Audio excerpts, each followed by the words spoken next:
but it could be better. Welcome, everyone, to the 2021 Schmuckies. We are here live at Spellbound Magic Shop here in Sioux Falls, South Dakota. Welcome to the backlot of 605. My name is Charlie Eccles. I'm very excited to be a part of this. I was asked to host this, and 2020 means I'm not doing shit. So here we are at the 2021 Schmucky Awards, everyone. Woo!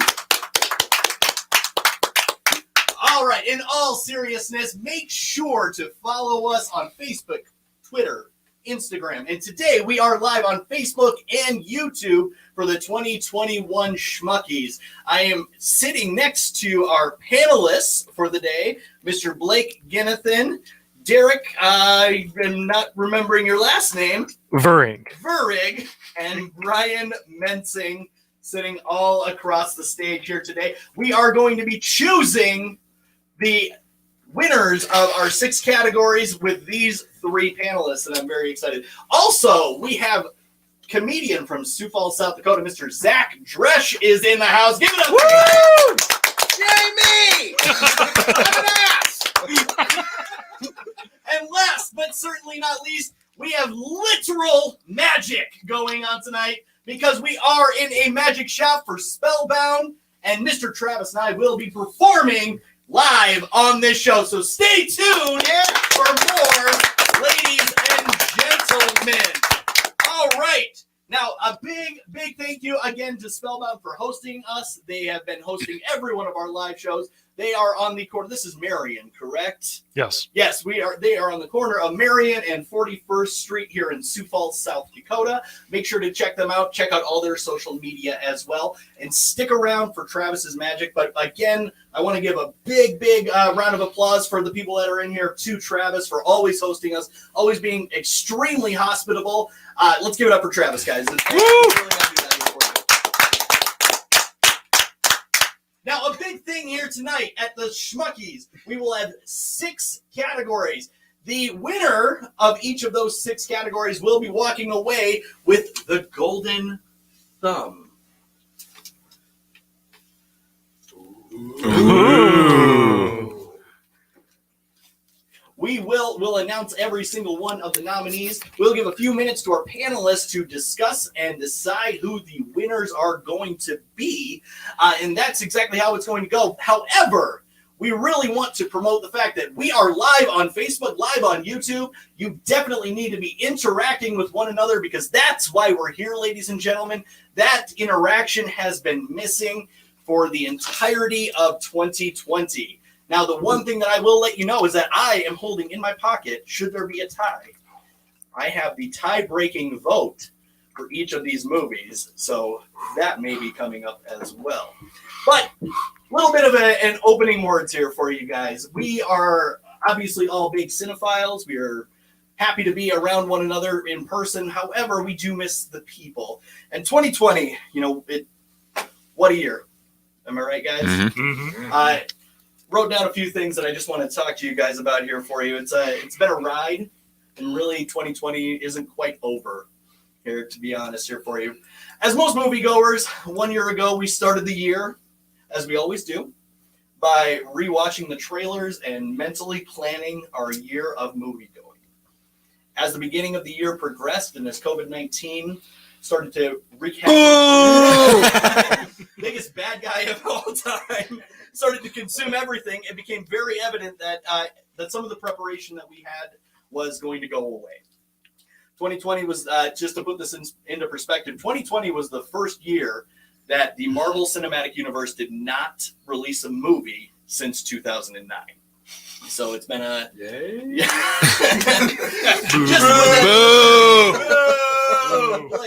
Boo, Blake. But that is coming on the heels of them breaking the record of having the most successful theatrical release of all time. So what a year to start that here for you guys. But as we long for crowds and we share the experience of pageantry that movies bring us, we miss the familiar scent of popcorn and the sound of the fountain sodas being filled and people rushing to their seats. And quite frankly, most of the movie industry has been struggling because of it. As fans know, we will all learn to adapt. In 2021, we cling to our subscription services. Companies that supply home theater equipment have been doing great. They have seen an uptake in that. Letterboxd has gone from, in 2012, had 12,000 subscribers. After 2020, now has 1.5 million. So we are really, really clinging to that community that movies bring us. And that is exactly why we're here. You guys are not going to hear the cliches of the new normal on this podcast or anything like that. Today is a day that we celebrate the year that came around and really just try to commemorate what 2020 is going to bring us. So with that, I think it's time that we start this podcast out. We start this live show out with our first award, which is going to be Best Actor. Let me get these nominations pulled back up. The first nominee, we have got Ben Affleck for The Way Back, Vince Vaughn for Freaky, Riz Ahmed for The Sound of Metal, Delroy Lindo for The Five Bloods, and Andy Samberg for Palm Springs. And I'm going to pass it off to our panelists, give them a few minutes to discuss. What do you guys think about the nominations that we have? That Andy Samberg is in the same category as, a couple of these other guys. Yeah. No, Andy Samberg. Andy Samberg is good in this, but he's playing Andy Samberg, essentially. He is. Yeah. But it's fun. Yeah. And I'm glad that, he doesn't have many opportunities to be a leading man, certainly because partially he's busy with Brooklyn Nine-Nine and partially because only 12 people saw Popstar in theater, sadly. But here, he does great, he's having a good time. So. And I think, he's really good. He has an emotional side in this movie, which is really nice. He has good chemistry. And yes. But I think the movie is owned by somebody else who we'll talk about later, which Yes. I'm really excited to get to. So there's no way I could. I just looking at this, I don't know if I could give it to him. I can't personally. I'm just going to go down the list that I have here. Delroy Lindo has been around for ages. He's been great in everything, and it's kind of like he finally gets this big powerhouse performance. He has a scene where he's talking directly at the camera, which is like a big Spike Lee trade for a good 3 or 4 minutes, and he just really sends it home. It's pretty great, I think. I might lead that way, but I want to hear some you guys about the rest of the nominees before I decide. Yeah, it's certainly, the most eye-catching performance of the whole movie. It's certainly a very tricky performance, because this whole hook here is, he's a Black Trump supporter, but the movie makes the case, and especially Lindo makes the case that, here's how he got to this point. And again, as Blake mentioned, his showcase to the camera scene, you can't take your eyes off him. So I think he's just one of those guys that, I think is finally getting the recognition, hopefully, that he's going to be deserving of it with this film. Yeah. I've been a fan of his for a very long time. Like you said, he's been around a very, very long time. He doesn't seem to get the attention he deserves. He was my pick up until you saw Sound of Metal. Pick, but he was my pick for the whole year until I was talking about performances at the end of the year. But including I didn't get to see The Way Back until later this year, but I finally did. And Ben Affleck has also been around forever, and he's sort of just been like a really good, charismatic leading man. And he really has a role that he sinks his teeth into in this movie. And I love that the movie doesn't really take it easy on him, and doesn't really give you the ending that you maybe want, but it's the ending that he deserves, I think, without spoiling too much. And he gets a lot of really good scenes where he gets to act finally. Yeah, I was really rooting for this movie when it came out, because it was very much, his comeback role, and he was certainly digging into some of his own personal demons with alcoholism, via this performance. And I found it kind of sad, that, I was hoping that the word of mouth was going to build back in March, but unfortunately COVID put a stop to that. But the good thing is, as you guys saw this movie later on in the year and realized, oh yeah, this is a tremendous performance, and certainly, I think a lot of us have kind of been rooting for Affleck in a way, throughout his career. And, this is certainly the next step in that. Yeah. I don't think my eyes were dry for the last 30 minutes of this movie. No. And a lot of it's down to him. The one thing I really took out of the performance too, like you said, I mean, there's a lot of personal demons that he's probably trying to work through personally while trying to do this film and whatnot. Like there's quite a few scenes where it looks like he's literally on the verge of tears emotionally out on the personal level than it is just the character. And I think it really shows through to the character that he built in this film. Mm-hmm. All right. Vince Vaughn for Freaky. Kind of like with Ben Affleck in The Way Back, I felt this is kind of a performance that, unfortunately, due to COVID, didn't get the attention that I wanted to get. I was really hoping that this movie could have been a huge blockbuster. I think it would have been tremendous if, it opened in normal times, because Vince Vaughn is truly giving probably one of the best comedic performances of his career, in my opinion. He's stepping outside of his Wedding Crashers old school persona. He's really getting into this teenage girl character. And on top of that, when the movie calls on him to be this serial killer, he can do that too.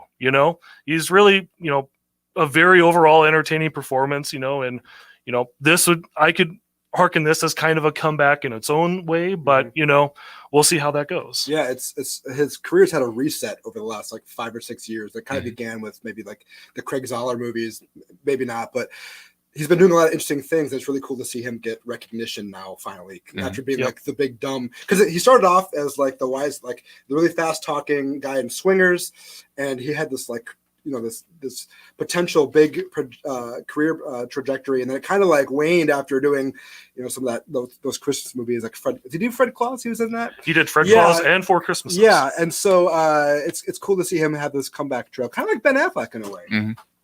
Well, and I also see that the fact that he's able in this particular role, he's playing the Jack Black-ish kind of Jumanji, the teenage girl, yet being able to do that very cold serial killer thing all in the same film, I think really speaks to being able to basically be two characters at the same time.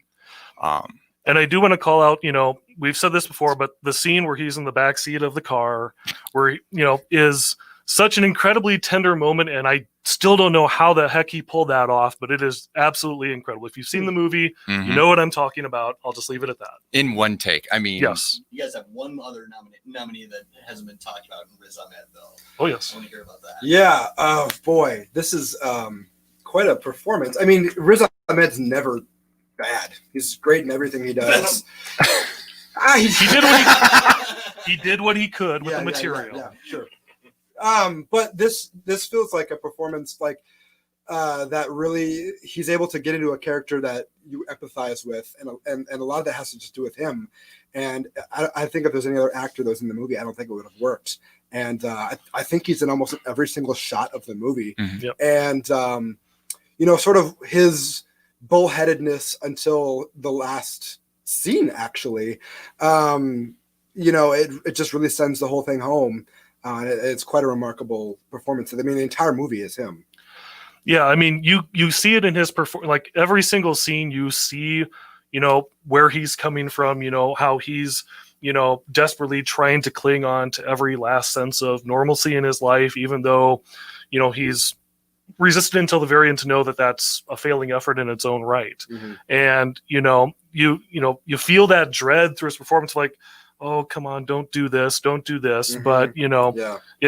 he really just conveys that, and it's a powerful performance. And I don't want to spoil too much of the movie for those who haven't seen it, but the final scene really sort of sets it this is where he's going to be peaceful, is the decision he makes. Yes. Mm-hmm. Based on what you hear. Yep. Yeah.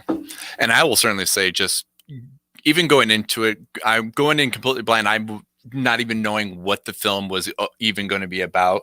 I mean, if you look at just the simple artwork, the name of the movie, everything like that, you're probably going to go into this movie expecting not what you end up getting, which I think is actually a very good thing, because I do think there's a lot of heart in it. I think there's a lot of character in him in this film that I was not expecting, especially if you do, think of Venom. It wasn't his bad performance. It was just a bad movie. But no, I I was very taken aback by this, and to the point where I do wish that this would have gotten a large theatrical release. Since I had the ability to see it on Amazon Prime, just knowing how the use of sound in this film, and the way he uses it, and is able to interpret the idea of the hearing loss, everything like that. I think he just does a very good job of trying to convey that as an actor to really make you feel the emotion that he's going through throughout the whole film. All right. Great discussion, guys. Who are your picks? I'm going with Riz Ahmed in Sound of Metal. I went with Riz as well. Same. All right. We have a clean sweep on that one. Riz Ahmed, congratulations.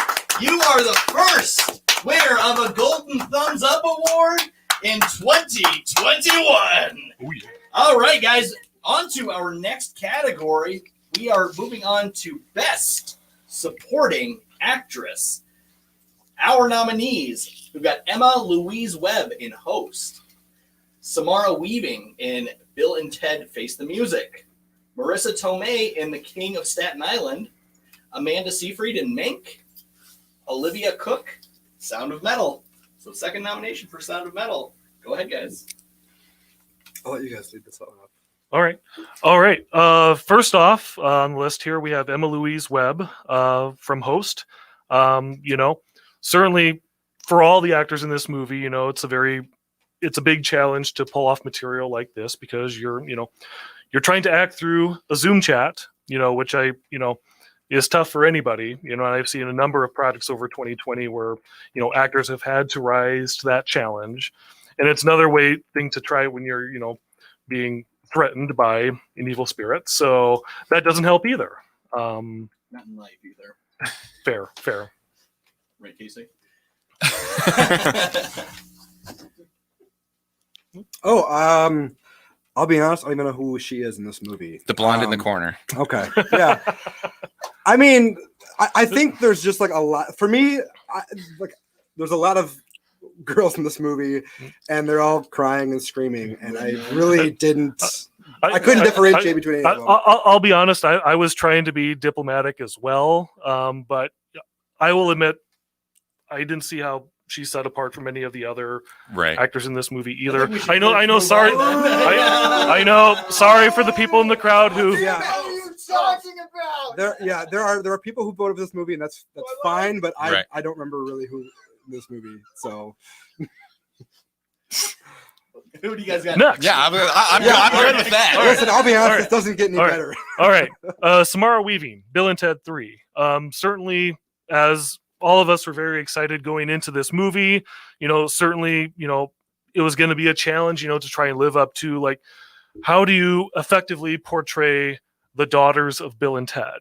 And certainly both Samara Weaving and Bridget Lund-Paney, who plays Ted's daughter, they certainly rose to the challenge. They knew that they just couldn't be, the clueless folks like their father was. And I did appreciate, how, these characters, they were very fun, that they just demonstrated, the breadth of knowledge of musical history, you could tell they were their father's daughters, but they were certainly very entertaining in their own right. And I know many of us said, hey, we'd love to see movies with, Bill and Ted's daughters, doing their own adventures. And that's a credit to them.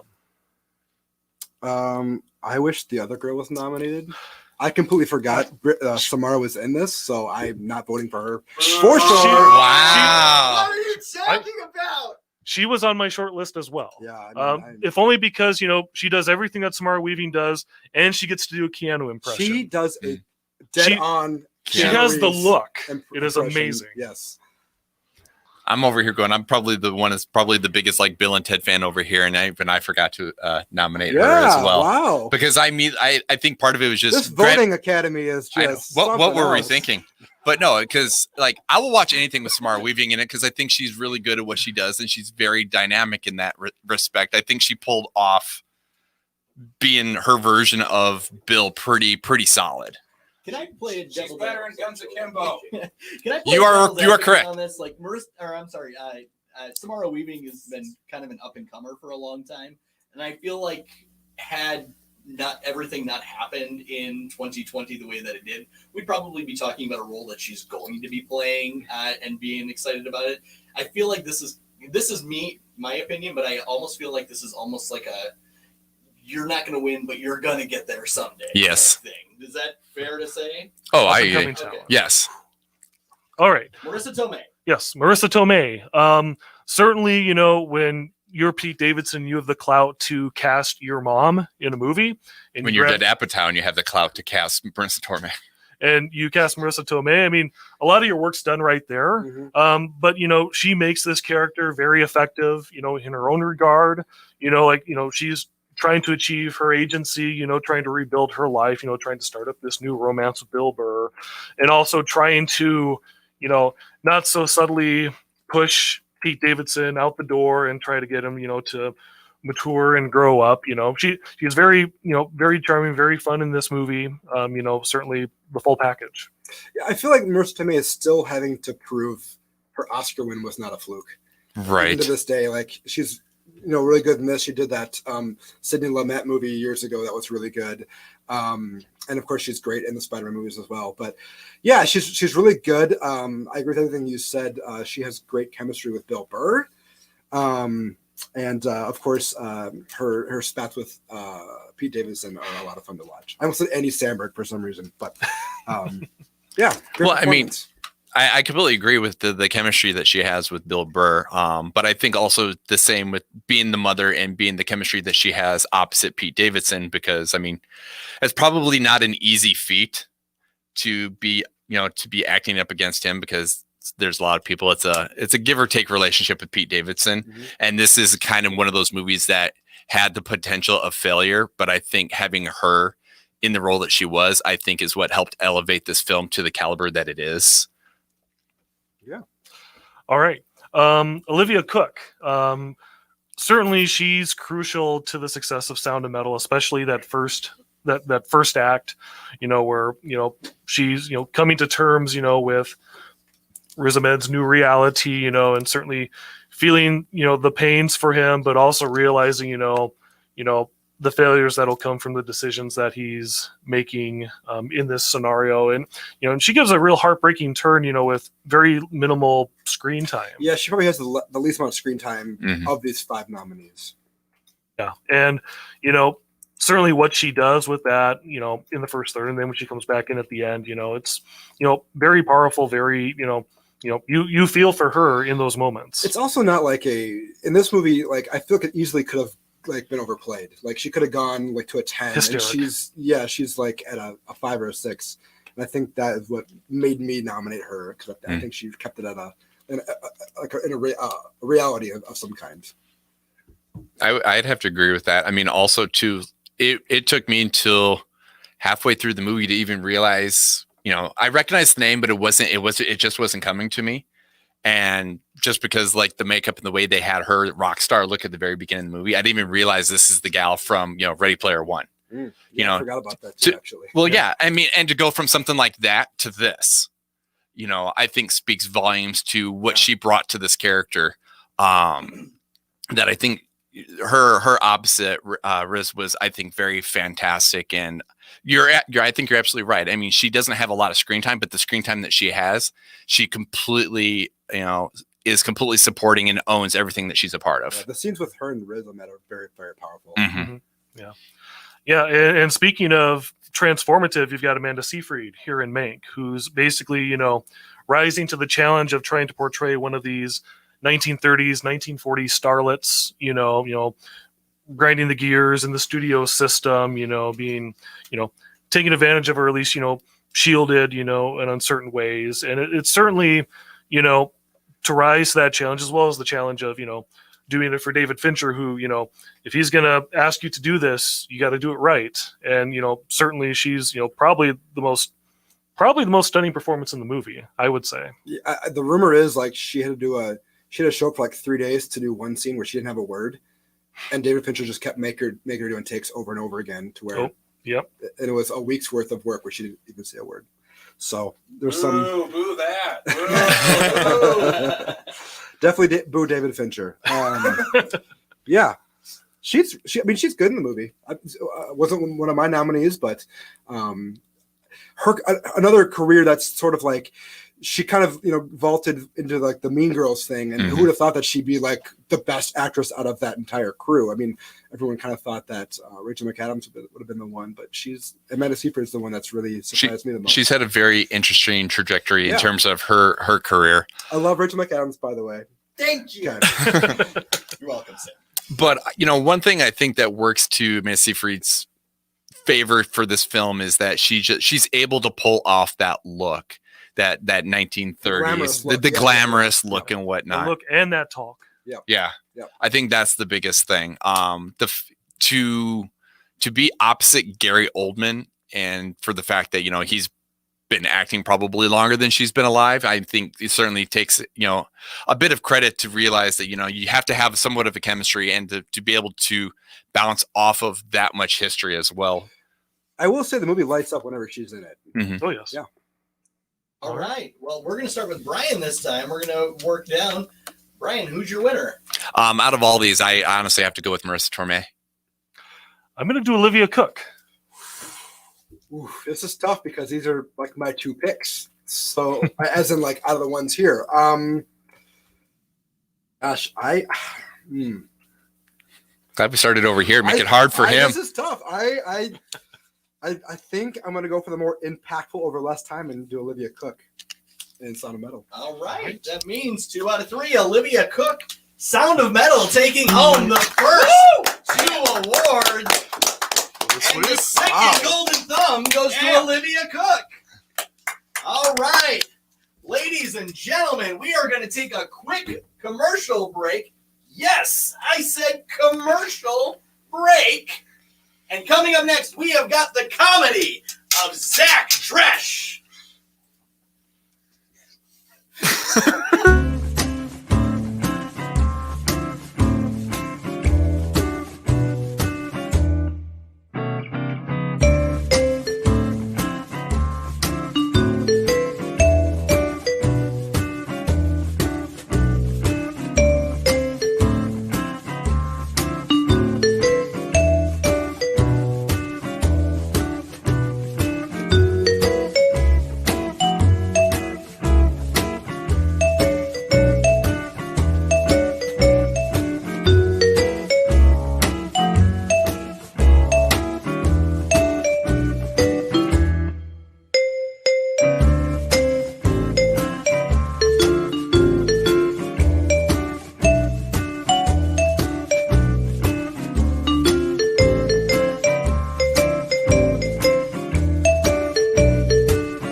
Derrick and Blake, Charlie, you guys all rock, and I respect your opinions, even though I only saw Bill and Ted.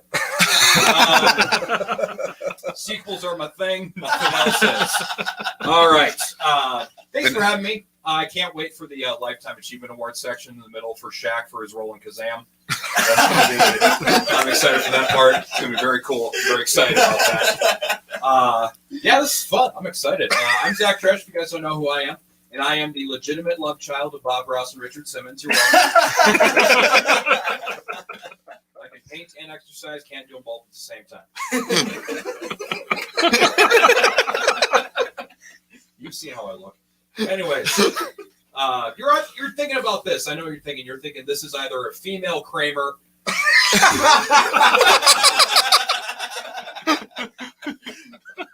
or a male Rosie O'Donnell. You take it. My hair usually is a lot better than this. You're probably wondering how I got the hair that I got. Well, when I was born, my mom's bush came with it.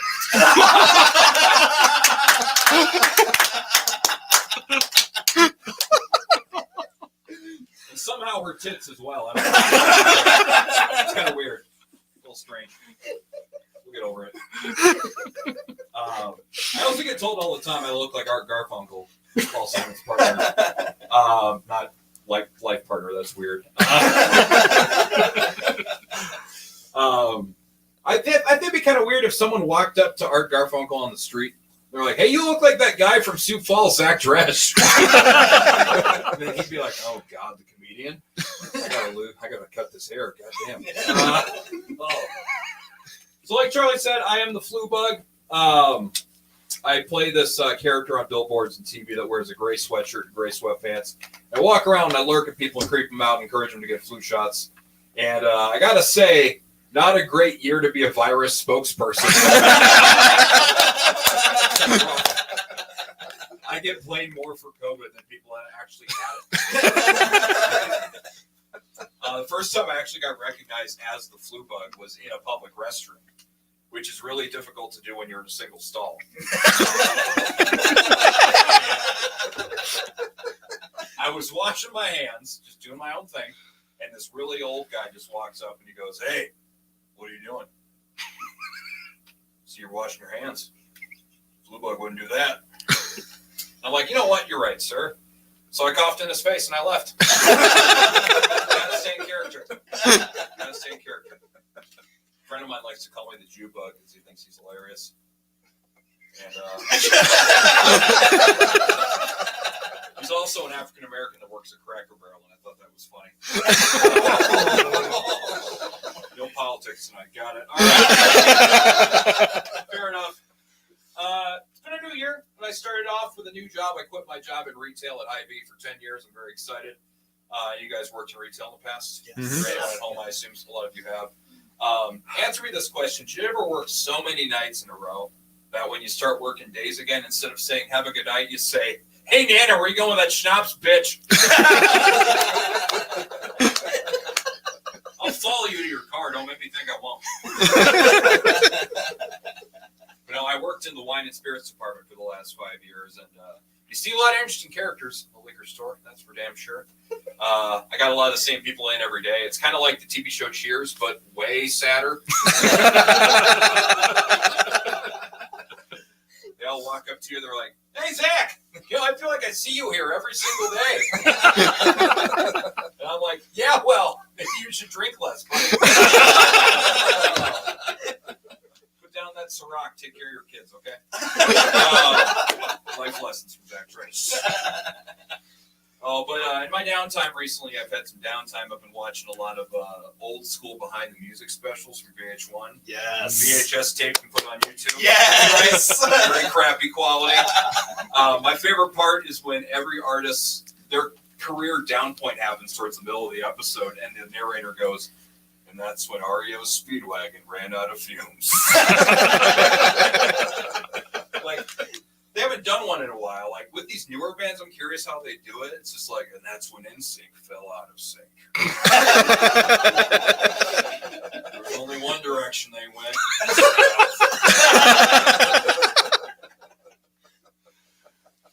That's when the Go-Go's stopped. Booty and the Blowfish had to do the one thing they swore they'd never have to do again. Blowfish.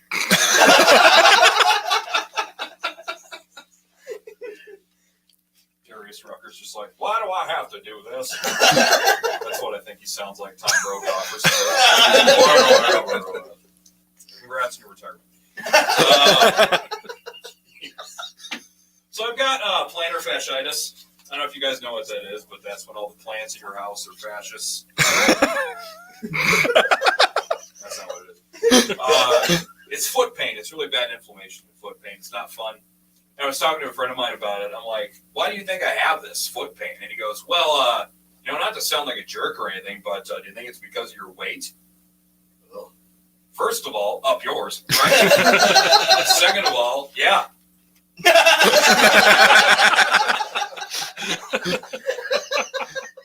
gotta lose some weight, guys. So I've got the dad bod, what they always say in the media there, it's the dad bod. But I like to call it the father figure. Less Bob Saget, more Bob Sag tits. That's my favorite joke I've ever written. But no, I I gotta lose some weight because I actually bought an entire cookie cake to myself last week. Yeah, I bought an entire circular cookie cake. I walked up to the counter. They go, "Nice. Hey, what are you celebrating there, buddy?" I said, "The fact that I found cookie cake."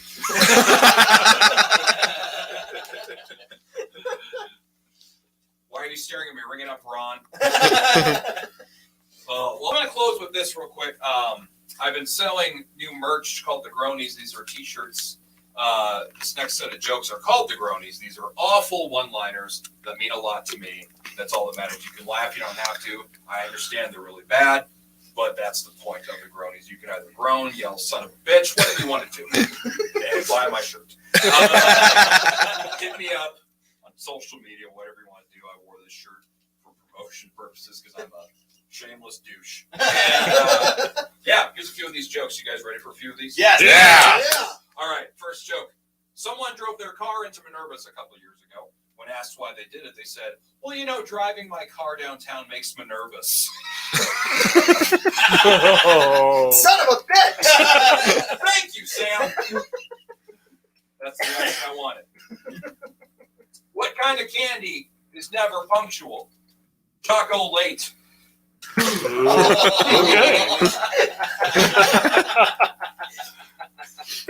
All right. Sorry, I flipped off the camera. We pretended to blur it. It's fine. Yeah, it's cool. It's cool. Kool-Aid Man's original name was what? King of the Juice.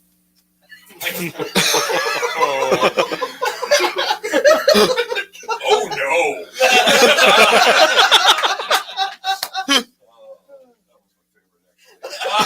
That shouldn't be good.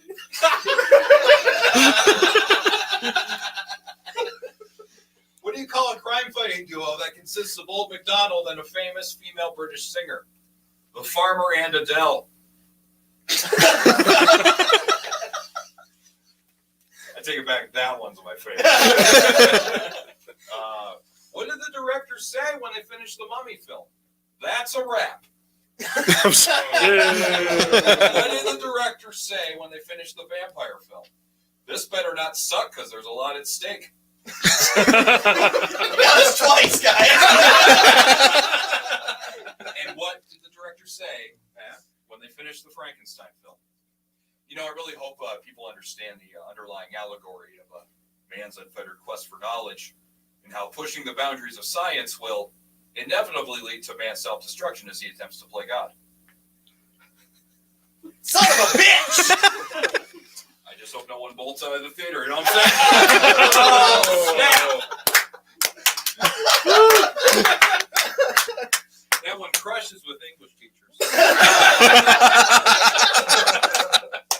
All right, well, that's my time. Thank you guys so much for having me here. I appreciate it. Charlie, thank you so much. I'm Zach Dresch. Have a great evening. Thank you.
ladies and gentlemen, we are back. Let's give another round of applause for Zach Dresch.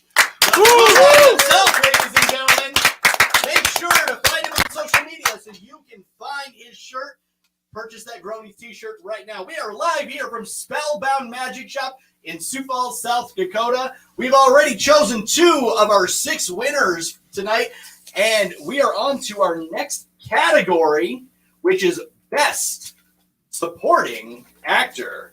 Our nominees, we have got J.K. Simmons for Palm Springs, Sacha Baron Cohen for Trial of the Chicago 7, Bill Burr for The King of Staten Island, Anthony Kerrigan for Bill and Ted Face the Music, and Bo Burnham in Promising Young Woman.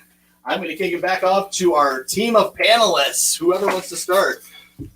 Yeah, I'm gonna. So I'll just go on my list here. Anthony Kerrigan, Bill and Ted 3. For anyone who watches this TV show Barry, knows Anthony Kerrigan is like this this goofball Eastern European crime lord, wildcat, and this is sort of an extension of that, but not quite the same character. He's still doing that monotone like line delivery. He plays like a robot.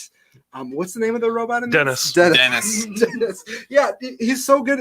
He's a bright spot in a really dull movie, and yeah, I really like his performance in this, and really funny. Yeah, I mean, going into this movie, I never would have expected that, in a movie where you've got Keanu Reeves and Alex Winter again, and you've got the daughters, and you got all the people returning from the other movies, that this killer robot time traveling named Dennis would steal the movie. I mean, I think we could fairly say that when we saw this movie, I probably laughed at every single line that he said, just from the sheer weirdness and incongruence of what he was in this movie. And it was a very pleasant surprise to me. Yeah. I knew he was in the movie, and I kept looking for him. And then at one point I'm like, is he the robot? And it just... Yeah, I almost a bright spot in the movie. Yeah, I almost expected that he was going to play like the Son of Death. Yeah, but what they gave him here was probably better than that. Yeah, that's exactly who I thought it was going to be too. Well, especially when you like you said, like the Son of Death and whatnot, you just look at him, and that looks like the prime role where you would put him, because I completely agree. When you're looking up to people and like who played Dennis, just because. He gives such a wonderful performance, and I completely agree. I think there wasn't a single line that he just didn't deliver that just didn't want you have him more in that movie than he already was. Yeah. To be able to be in all of that makeup and prosthetic and whatnot, and to be able to give such a great visual and sound performance, being a robot. Yeah. And seek out Barry if you've not seen it. He's very, very good in that as well. Mm-hmm. J.K. Simmons in Palm Springs. Love J.K. Simmons. Kind of feel like he's just doing J.K. Simmons in this, but he's very good at it. He has like this subplot with Andy Samberg where he go ahead and boo me. Okay. Yeah, that's fine. I'll take all this the hate. is why we have Blake on the panel. Let me hear it. Blake Contrarian. That's fine. Palm Springs is a great movie. I think J.K. Simmons is playing J.K. Simmons. He's very good at it, but he doesn't really do much in here. He does have a great scene at the end where him and Andy Samberg sit down in his backyard, have a heart-to-heart, and I like that stuff. And I don't mean to interject, but I'm going to actually agree with Blake on this one. Thank you, Charlie. Strictly because we've seen that J.K. Simmons before in Juno. Yeah, and also the Farmers Insurance commercials. So. Yeah. Maybe not in that. And I'm going to get booed by Casey. We want a new host! But I love Palm Springs. That's a great movie. One of my favorite movies of the year. But anyway, I don't mean to interrupt you guys, but. Yeah, you do. I mean, at the time when this movie came out, when COVID was still pretty early, I just kind of appreciated, J.K. Simmons just being utterly antagonistic and Andy Samberg because, I thought it was fun and funny, and Blake called, if Blake hadn't called out the backyard scene, I was going to as well because, he takes, just some really brief screen time and he, milks it, on the comedic and dramatic fronts. Yeah. It's probably one of those things that everybody wants to be J.K. Simmons, seeing that he's taking a crossbow and shooting Andy Samberg with it. Yeah. I would have to agree. I mean, he definitely, it's not that he phones it in because J.K. Simmons is just, he's good at what he does. It's just, this one I do think is kind of in his lane and whatnot, but I do think that the end, the backyard scene, it definitely at least gives his character more character. I guess you can cue the booze again. Sacha Baron Cohen in Chicago 7, I thought was like okay.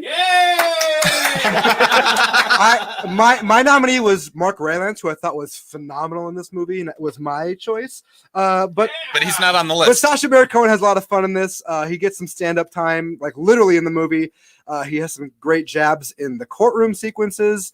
I kind of wanted more of a dramatic turn in this from him, I guess, but c'est la vie.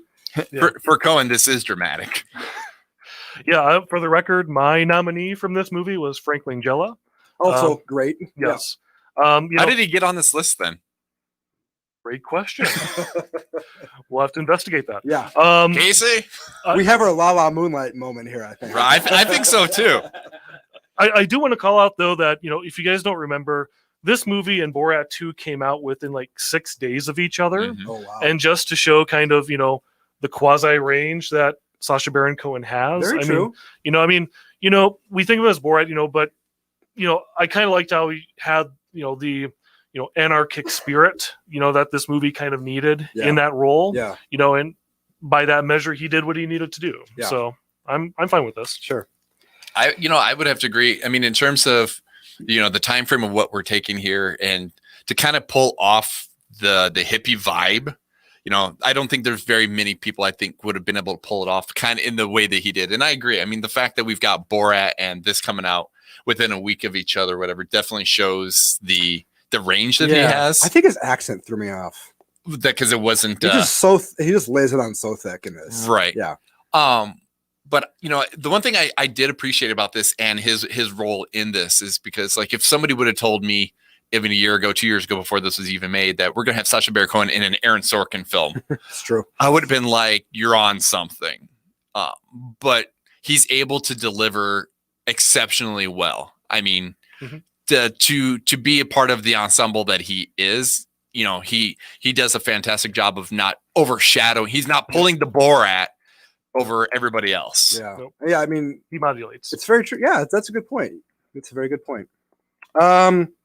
Bill Burr, King of Staten Island. I love Bill Burr. Love his podcast. Listen to it every week. I think he's very good in this. He has a lot to do. He has a lot of character traits that he has to navigate. He's a fireman in New York. He is dealing with an ex-wife. He has kids. He's dealing with a woman who is raising a man child. And he comes into the movie as Bill Burr, but it's like there's sort of like these layers that get revealed, and he has a very quick final sequence at the end of the movie in a truck with Pete Davidson that is very brief, but it just shows the growth that he has in the movie, and I really like this performance a lot. Mm-hmm. Yeah, I mean, certainly, this is probably his finest screen turn, and he's showing up more and more and more on screen these days. I mean, we saw him in The Mandalorian earlier this year again. He really contributed a lot. Again, not unlike J.K. Simmons, being antagonized with Andy Samberg. You've got those vibes, when they're kind of at it, early on. And of course, that's kind of the emotional arc of the movie, is Pete Davidson learning to kind of accept this guy, as a replacement father figure. It's, certainly Bill Burr, provides the support that he needs, to help pull off that character arc. Yeah. I think also too, I mean, I've enjoyed Bill Burr's progression because, again, I didn't even see him. I couldn't picture him in, say, The Mandalorian until he showed up and pulled a great performance. To be able to come at the caliber that he did opposite Marissa Tomei, I think definitely shows the definite talent that is there. Because I think of him, I think of the podcast, I think of the comedic side of things here to pull off such The a very Chappelle Show. And, to pull off such a very dramatic role, something very dramatic for him. The chemistry between him and Pete Davidson is outstanding. I mean, the one headlight scene right there, I mean, just encapsulates those two together. Yeah, I didn't buy the mustache, but I'm okay with that. At that point, you just forget the mustache is there and just appreciate that Bill Burr's putting on a great performance. He should have played the bad guy in Sonic, I think. What do you guys think of Bo Burnham as well? Yeah, he's great. Bo Burnham is quietly having this. Hollywood career outside of his where he's most known as a stand-up comedian, and he's directed and written and directed a great movie that still feels underseen. And here he is in he has to go against Carey Mulligan, which is no easy task for anyone to do. And I think he succeeds with flying colors. He has a lot to deal with, a lot of reversal of fortunes in this movie that he has to deal with. And he's great. Yeah, I mean, Burnham has a very challenging task here because, in this movie where there's just a sea of horrible guys, he has to play this one shining light among them all where, much like, he has to win over not just Carey Mulligan's character, but us as an audience. And, certainly like when they're just fooling around in the drugstore, for example, he certainly won me over, and, ultimately later on, we know when the movie, decides to complicate things, he's certainly worthy to that task as well. It's a tremendous tightrope of a performance in a movie where, one fatal misstep, could, send this house of cards falling apart, and he does incredible. And this is the one out of every single movie we're going to talk about tonight that I just have not had the opportunity to be able to see. Just timing was not in my favor. And I've heard nothing but amazing things about all of the performances in this film. Yeah. As like a lukewarm Bo Burnham fan, like I have to say he really delivers in this movie. So I asked this question. Is this one that you had a chance to see, Charlie? No, it's not. Okay. It's not. I was only going to say, because if it was, I was going to let you take my vote for this. No, not at all. Not at all. I love Bo Burnham's comedy. I really do. I think he's got a unique style.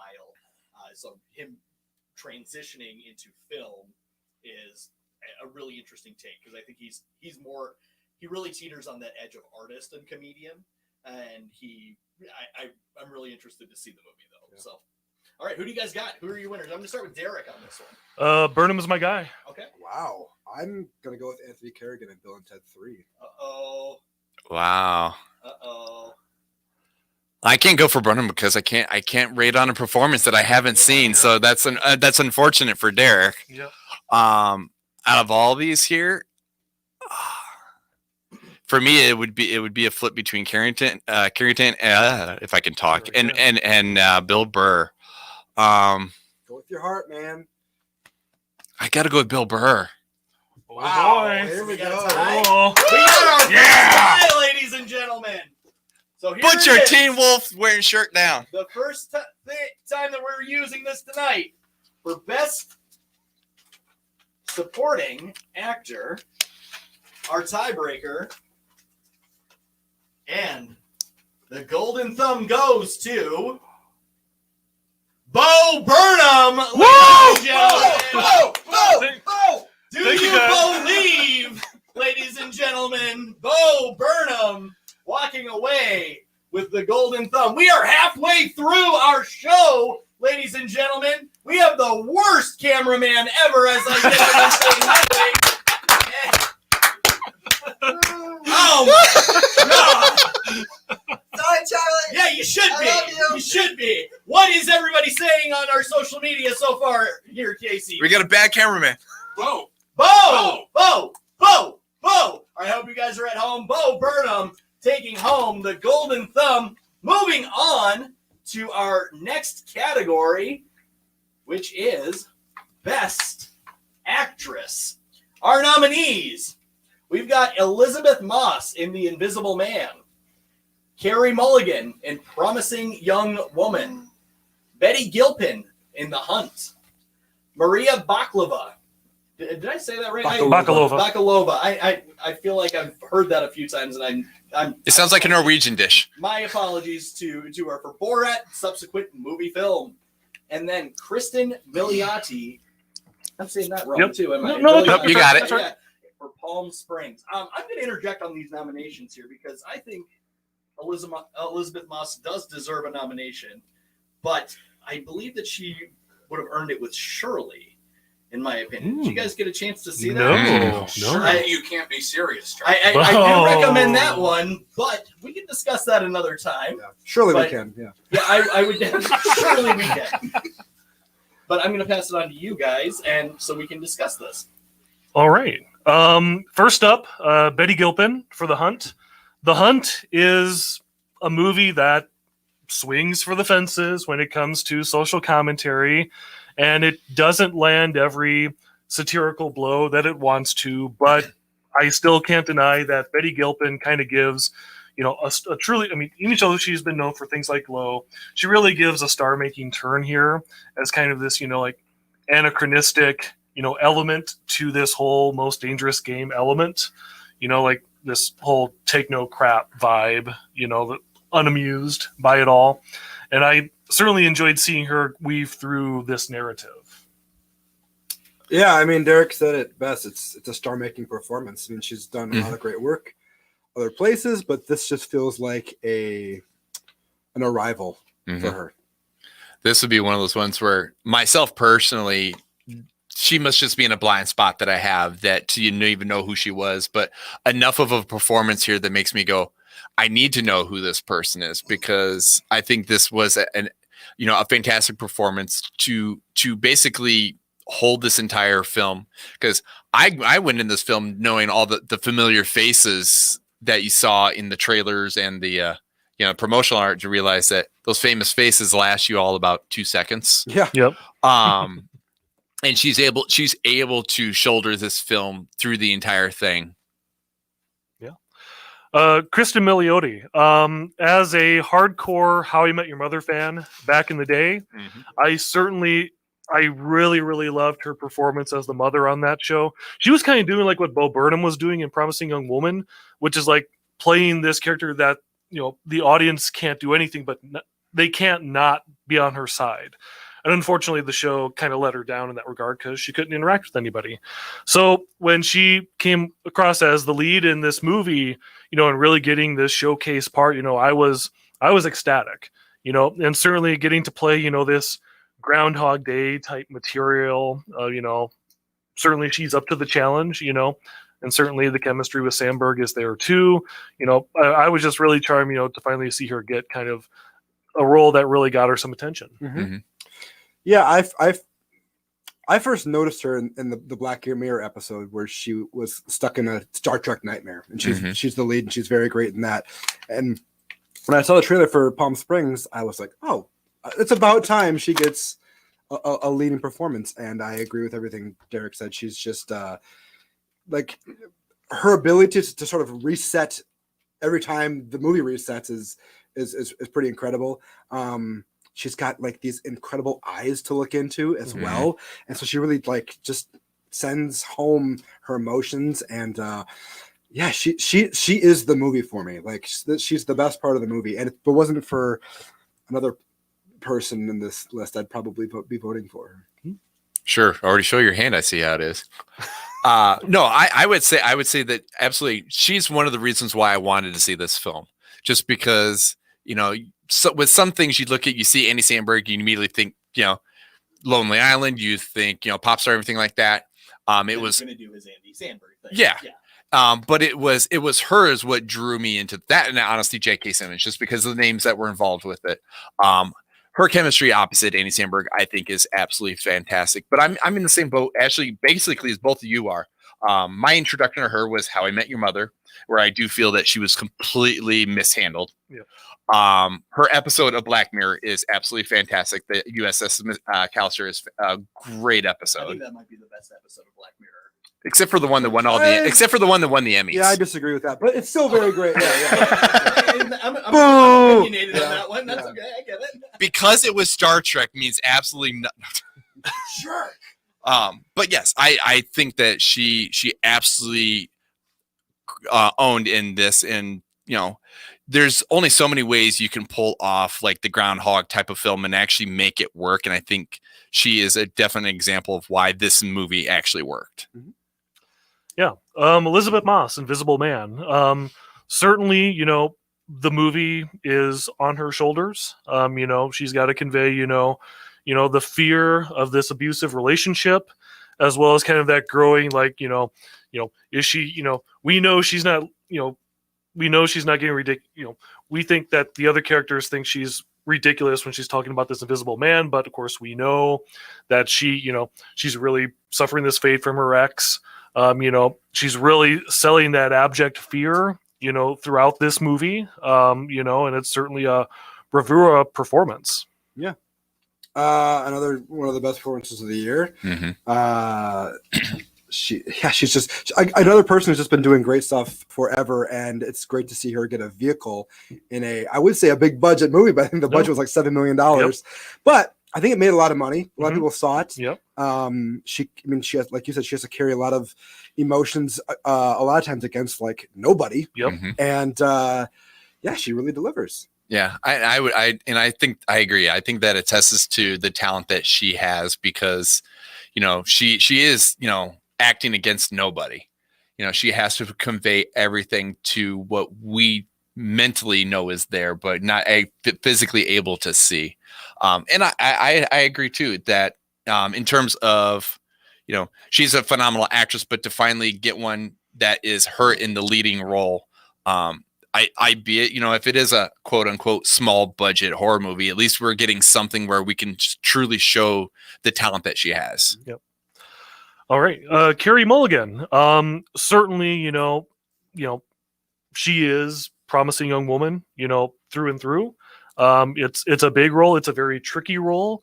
It's it's an acting role where her character is acting within the movie in many of, these, situation where she's going out at night and trying to put on these other characters, but as well as having to sell the pain of the past, and the vengeance that fuels her into these, situations that kind of take her down, this ruinous rabbit hole in a way.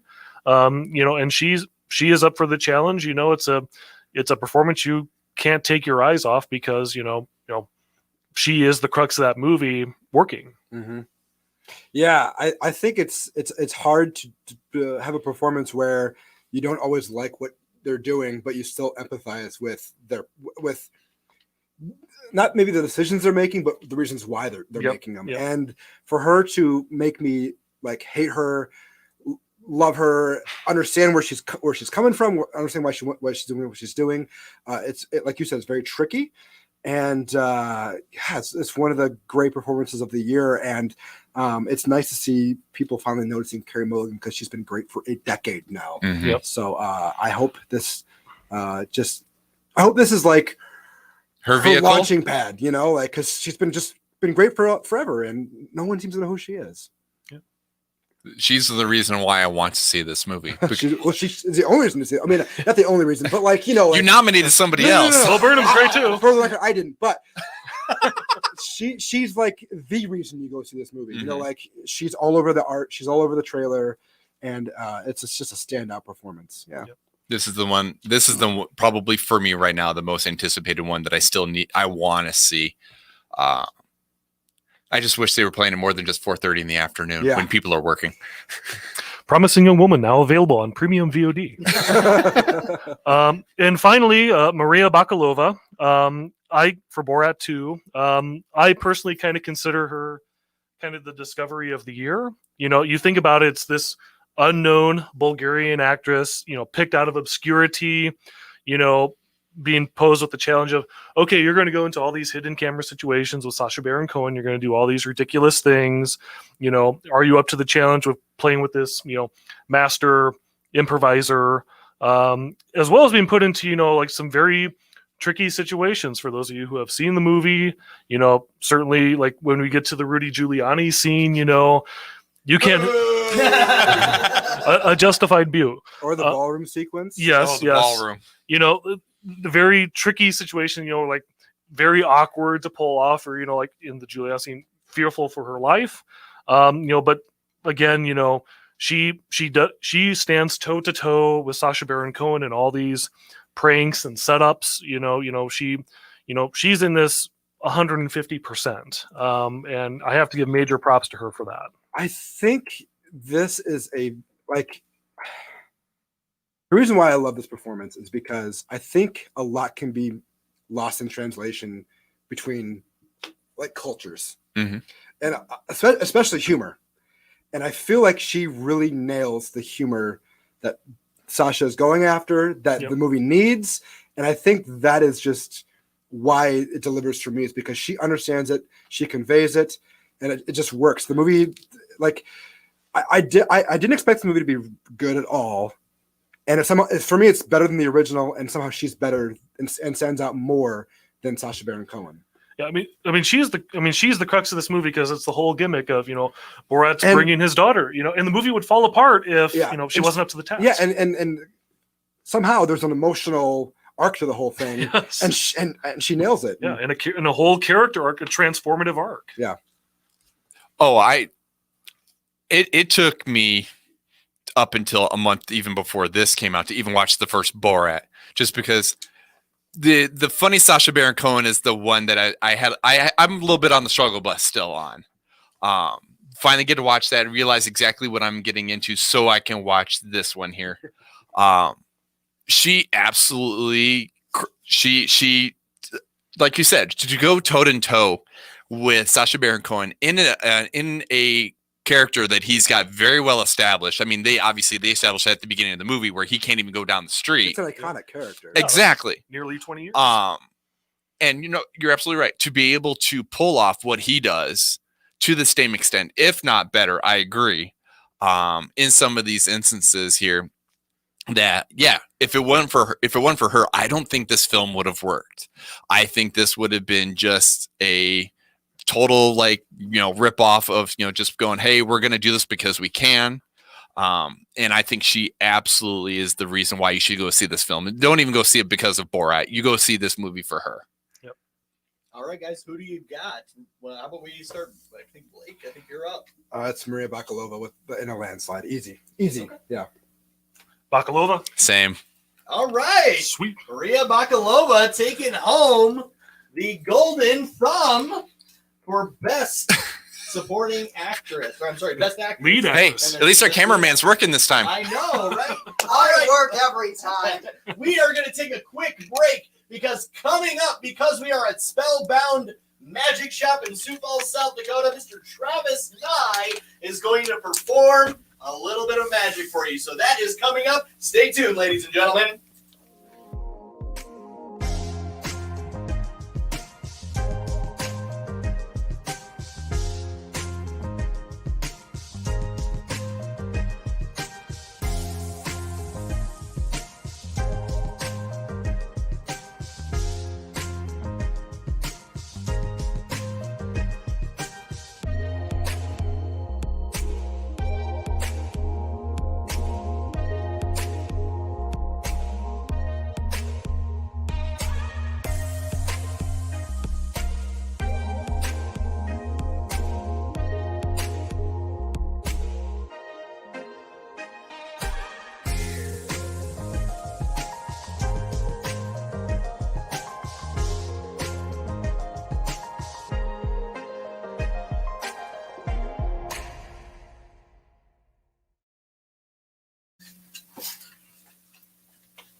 Okay, you got to move the camera in just a second. Oh, how about we have Brian? All right, ladies and gentlemen, we are here at Spellbound Music Shop because life can be good. Life is good. Sorry, Magic Shop. It could be better. All right, ladies and gentlemen, it is my honor and my privilege to introduce one of my favorite performers in Sioux Falls, Mr. Travis Nye. Hey, what's going on? All right. So I got a few magic tricks here lined up. You get to be my assistant. You can grab a chair. You don't have to be that awkward tall guy next to me, though. Sorry. He never feels tall. I thought I just had to stand and look pretty. I know. Well, I do appreciate that moment you had for that. So that's good. At least you had your silver lining tonight. So I have a deck of cards. Okay. Pretty normal. Okay. Yeah. Go ahead and gather those up for me. Okay. And I want you to go ahead and give them a good shuffle. Give him a good shuffle. Yeah, best shuffle you can do. All right. It don't have to be the best. You don't have to impress anybody. Don't try to up me, but Yeah, no, I can't shuffle anyway, so we're good. all right, cool. We're going with the standard in my basement shuffle. All right, that works. Cool. All right. I don't want to touch the cards Okay. hardly at all, as little as possible. Okay. So basically, what happened here? We looked at the cards; they're normal. Mm-hmm. You shuffled them up. Yep. Okay. I'm only going to pick them up to reposition and spread them out. Okay. Okay. So I'm not going to change the orientation. I'm just going to spread them out. Okay. Fair. Fair. I'm going to reach in. I'm going to take out one card. Okay. We'll go with this one. Okay. I want you to reach in anywhere, take out one card, and slide it to yourself. Cool. Are you good with that? Yep. Okay. Go ahead and square up all those cards. Cool. Bring those down in front of you. I'm just going to leave a little bit of room. Set it right there for me. Okay. Now, I'm going to look at my card. Okay. I want you to look at your card. It's important that you do not let me see it. You have the opportunity. You can show the camera if you want. Not Okay. necessarily needed. We're going to talk through this well enough. They'll be able to follow along. Okay. But the important thing is don't forget your card. So if you have to, at least show the rest of the people here. Okay. Okay, fair? Fair. All right, go ahead and look at yours. I'll look at mine. Important, don't forget it. You want to show the camera? If you want to show, go ahead and do that now. I won't look, except for in this monitor here. No, I'm just kidding. Okay, we good? Yep. We All right. are good. All right, face down? Yep. Okay, this one was yours? Mm-hmm. Okay, I'm going to take mine. I'm going to put it right here, just like that. Okay. Take yours, put yours in the deck anywhere you want. Okay. Yeah, you can push mine in. Oh. No, it's okay. I'm just messing with you. It's almost impossible not to. Give it one more shuffle for me. Okay.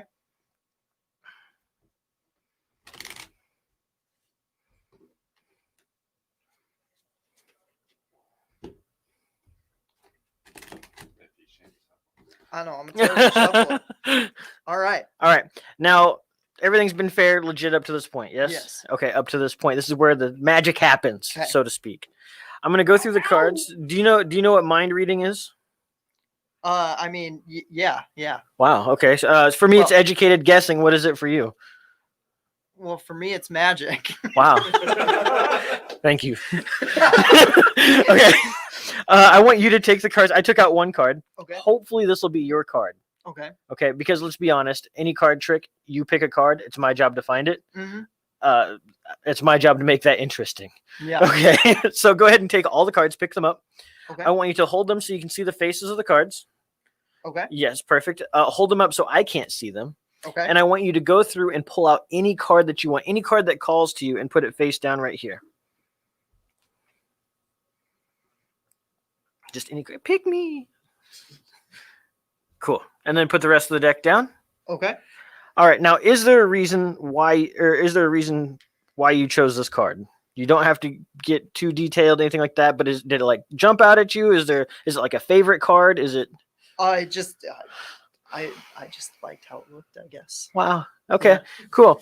Well, I mean, yeah, yeah. Okay. This is the one I chose for you. This is the one you chose for me. Yes. Yes. Okay. The very beginning, the card that you chose. Name that card out loud. The 3 of Hearts. Okay. So that's nothing new for a magician to find your card, right? That's my job. Right. Okay. Yeah. Now there's a couple coincidences here that's happened. My card is strangely very close to your card. And I'm hoping that this is the card you pulled out. I don't know, but mine was actually the 4 of Hearts. Go ahead and turn it over. I don't want to touch it. Is that the card that you pulled out? That is indeed the card. That is absolutely amazing. That's crazy. Oh my god. I know, right? Yeah. You can call me Travis though. Go ahead and take these. Go ahead and take these. Give them another mix because I want to see if this here's gonna work like leaps and bounds. Okay. Okay. Let me unlock my phone. Get rid of my notifications there. Cool.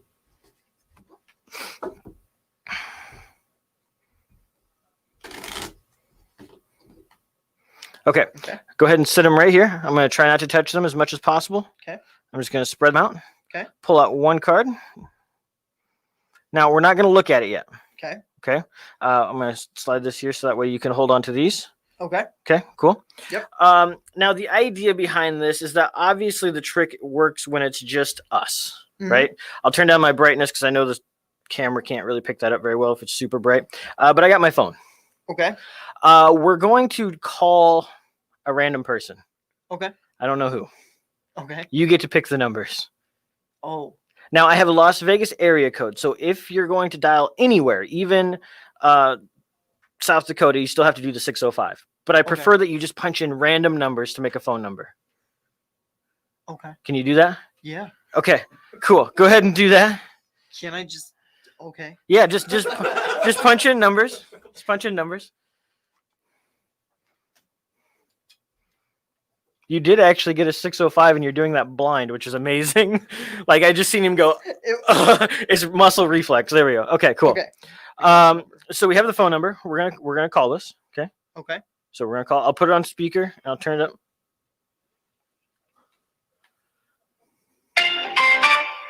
Your call Good cannot. job. Okay, hit another one. Okay. Yep. Should I just do a 605 number? Just any buttons there. It don't matter.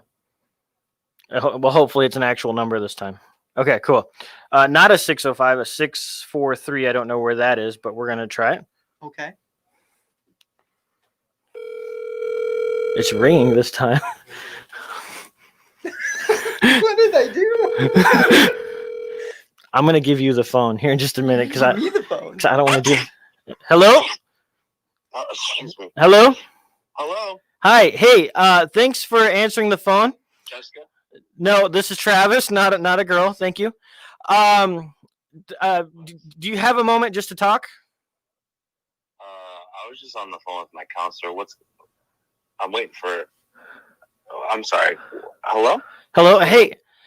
No, sorry. My name is Travis, and I apologize. This isn't like a prank, but we dialed your phone number by random. Why? Okay, so you got to hear this out. I'm actually a magician, and I'm doing a live little magic act here, and I have an assistant that's helping me on stage, and I'm gonna see if you can also help me with a magic trick. Yo, man, this is COVID, dude. Why are you doing magic shows? Well, I get that. A musician? A musician? Not a musician, a magician. And don't worry, we're pretty safe here. We're a pretty tight knit group, so it's not a public event. We're actually broadcasting live online. What? Yeah. No way. I have to see this. Yo, you have He is FaceTiming. An iPhone or some shit? He is. Answer this. Yep. You got like an iPhone? Suppose, yeah. Okay, we are answering the FaceTime call. Hello.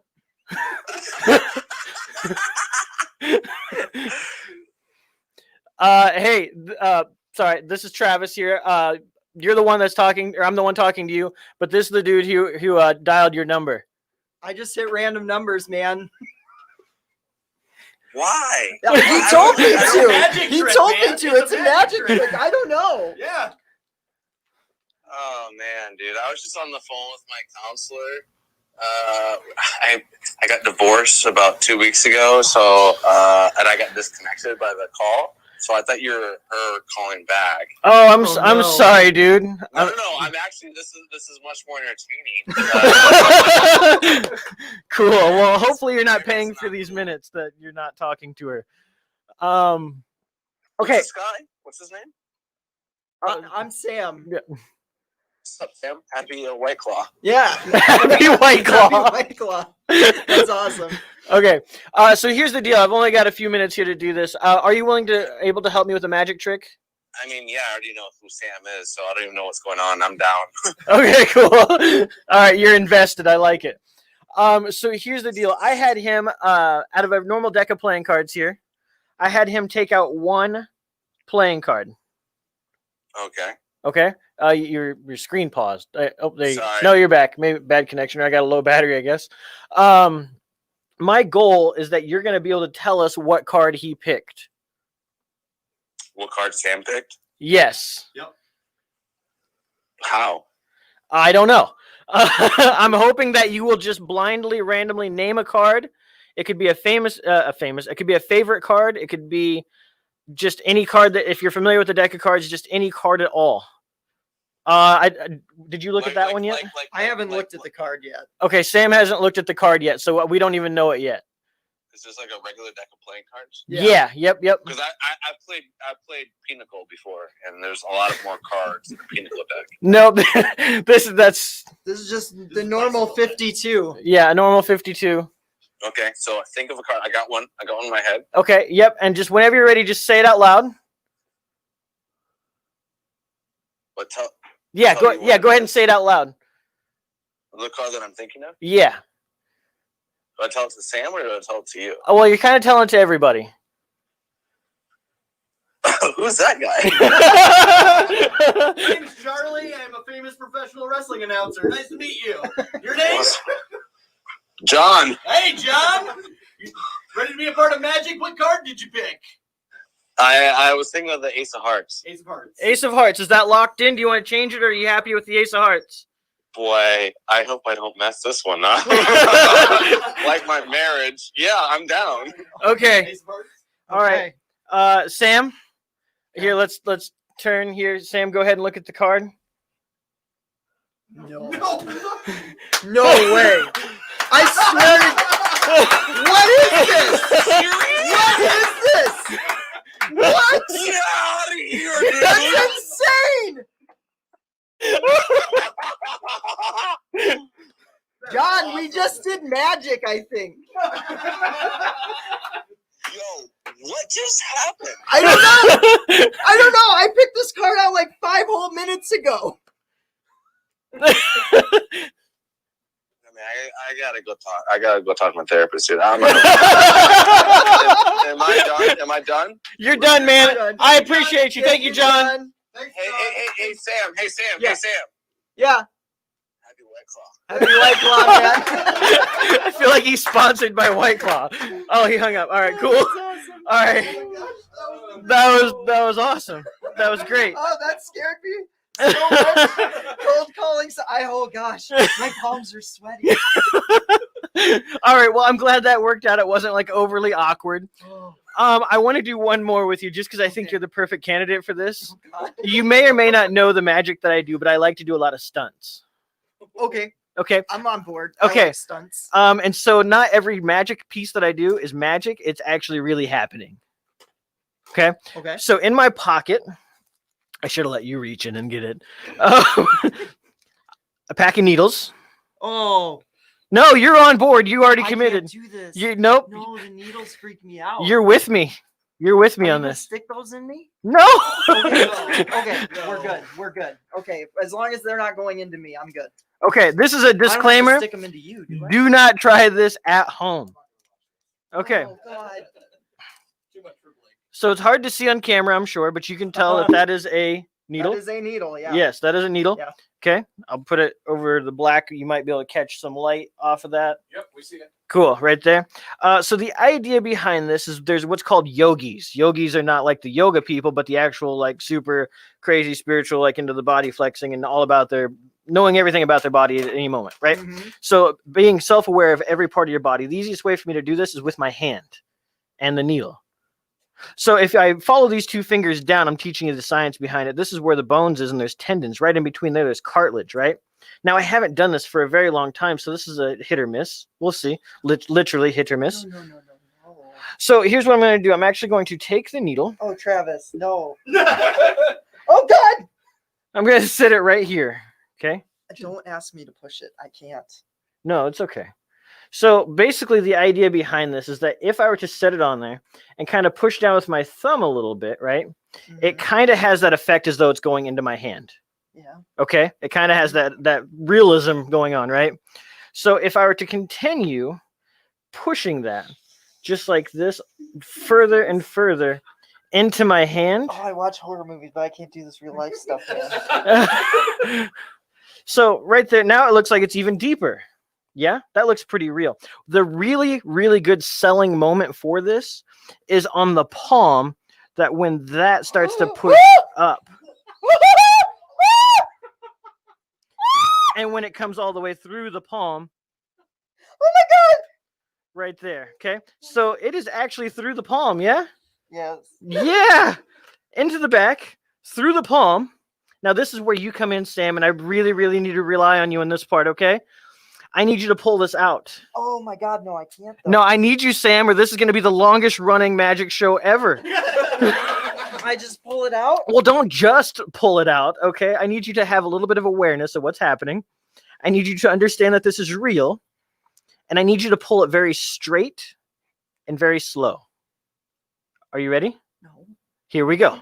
I will turn it this way. Grab a hold of the top. Okay. Straight up, very slow.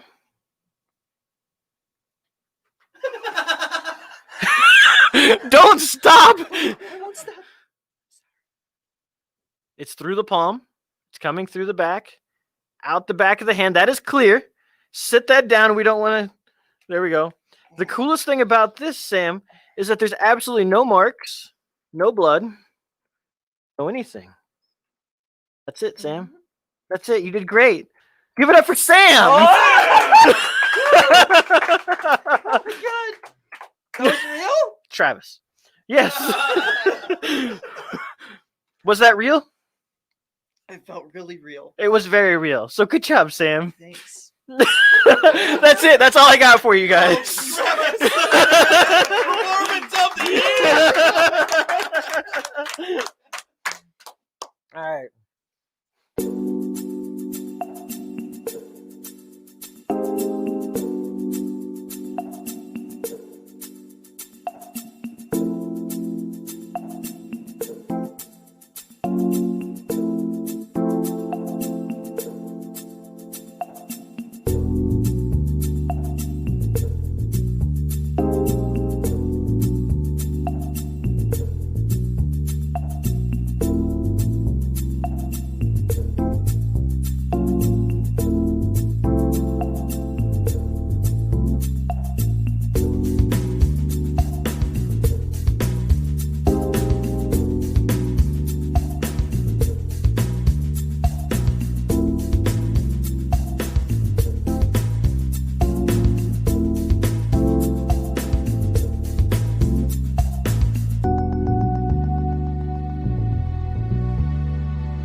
That was cool.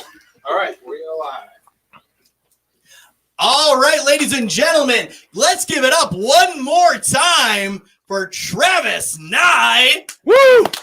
Let's also give it up for Sam Lenz, the assistant. Yeah! And Ginithan, who probably doesn't even know that he was on YouTube today. All right, ladies and gentlemen, we have got 2 more awards coming up. It has been a wonderful night. Make sure to come to Sioux Falls, South Dakota, and enjoy the magic of Travis Nye at Spellbound Music Shop. That is where we're Magic live. Shop. Magic Shop. Did I say music again? Magic Shop. He does magic, Charlie. He does magic. Magician, not musician. That's right. You do this for a profession, right? I don't. I don't. Not this. All right, ladies and gentlemen, 2 more awards. Our next coming up award, Director of the Year. And ladies and gentlemen, our nominees, we have got Lee Whannell for The Invisible Man, Jim Cummings for The Wolf of Snow Hollow, Rob Savage for Host, Spike Lee for Defy Bloods, and Andrew Patterson, The Vast of Night. Let's kick it off to our team of panelists. Yeah, Rob Savage for Host. I think this is a quite the accomplishment considering he had to direct over Zoom. He had to direct many upwards of, I'd say, almost 10 people at one time in many locations, and to get takes done and emotions through, and also some of the magic tricks he had to do to get some of the scares in is quite the accomplishment. What do you think? Yeah, I mean, for those who don't know, Rob Savage basically took Host from conception to filming to post-production to premiering on Shudder in just 12 weeks, which is absolutely crazy, you know, for any movie, even crazier when you're doing it in quarantine with a bunch of other actors, you know, like a total cast and crew of about 40 people, if I'm not mistaken, again, all within quarantine as well, trying to pull this off. So I admire it in that regard, and it has a happy ending because of this movie, Rob Savage actually got a 3-picture deal with Blumhouse this past fall. So certainly a way to kind of take, you know, the COVID quarantine Zoom horror channel or franchise and kind of turn it into, a real career booster for him. So props to him. Arguably the movie of the year, if you want to look at it in a COVID sense. It really Right. taps into a lot of fears. And there's certainly a lot of scenes in this movie that really, really get under the skin. One thing I really actually appreciate about it is the fact that he's able to pull that off in such a short period of time. And I don't even mean from the execution or from conception to execution. I'm talking just the runtime of the film. Yeah, it's Because 12 minutes long, I think. It's 57. Okay. But yeah, but no, that's just it. I literally, when I went to go watch it, and I immediately sent a message to Casey, like, is this really only 57 minutes long? Because, to be able to, to go from beginning to end, to be able to get the scares in, being that this is a horror film, you really have to be able to do the setup and execution in a very, tight manner. And I think that's something he absolutely is able to pull off with this. And like Derrick said here, to be able to do that, basically over the internet, and I think even playing with the fact that, we know it's a Zoom call because they're even pulling up the fact that, when we get to the point at the end, there's only 10 minutes left. We know we're in the last act of the film because they pretty much put it on screen. Yep. There's a counter. The fact that everything is, it does not deviate from the fact that we are in an hour-long Zoom call. Andrew Patterson for The Vast of Night. This is maybe like a feature-length Twilight Zone movie with just absolutely virtuoso camera work. But it's more than that for me. There's a lot of great just tension building in some sequences. There's one sequence where a girl is running a switchboard. It takes place in like the 50s, a small New Mexican town, I believe. And there's one sequence where he's like slowly zooming in on someone's face and then zooming out and zooming in. This goes on for feels like 10 minutes. I know it's not that long, but his ability to sort of punctuate tension and ambiguity at the same time, because you really have no idea what's happening until it's revealed, even though you have an idea. And his ability to recreate that era of not only living, but that era of TV is, I think, a masterstroke. Yeah, there is a lot of confidence behind the camera with this movie. I mean, just the staging, the blocking, the pacing, the tension.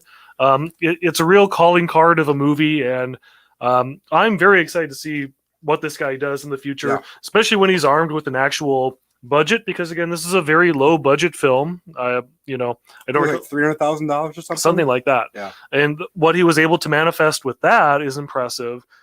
Certainly this caught a lot of people's eyes during the early days of the shutdown, and I can't wait to see what he does for a follow up. This is the most Spielbergian movie I've seen. Outside of a Spielberg movie. Well, it out Super 8 Super 8. Yeah. Funny you should say that, because I immediately, when watching this movie, Super 8 was definitely the movie that came to my mind. Yeah, mine too. And E.T.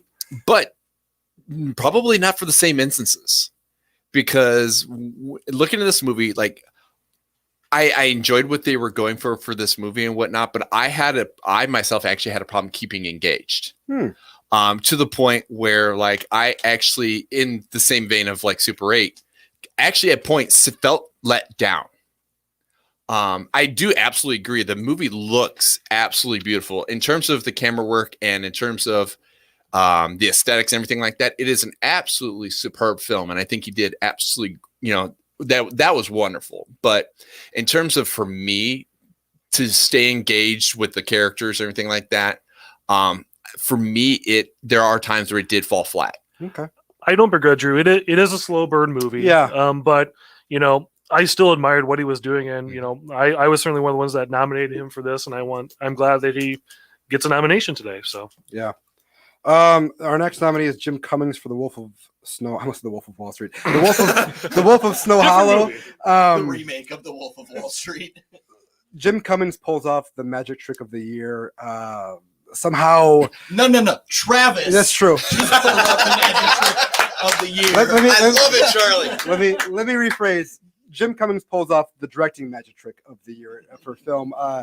he somehow creates this horror movie that is funny, melancholic, very dramatic, and sometimes all at the exact same time. And a lot of that has to do with his performance, but he sort of frees himself as an actor by being a really good director.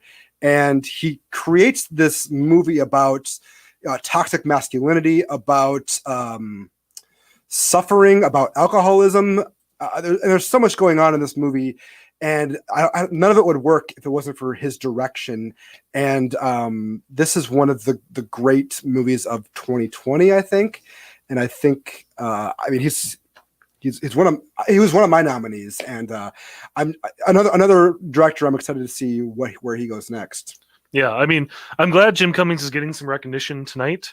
I personally would have, if I had the choice, I would have preferred to recognize him for his acting or perhaps even his writing. He was my nominee for acting above directing, simply because the movie hinges on his performance.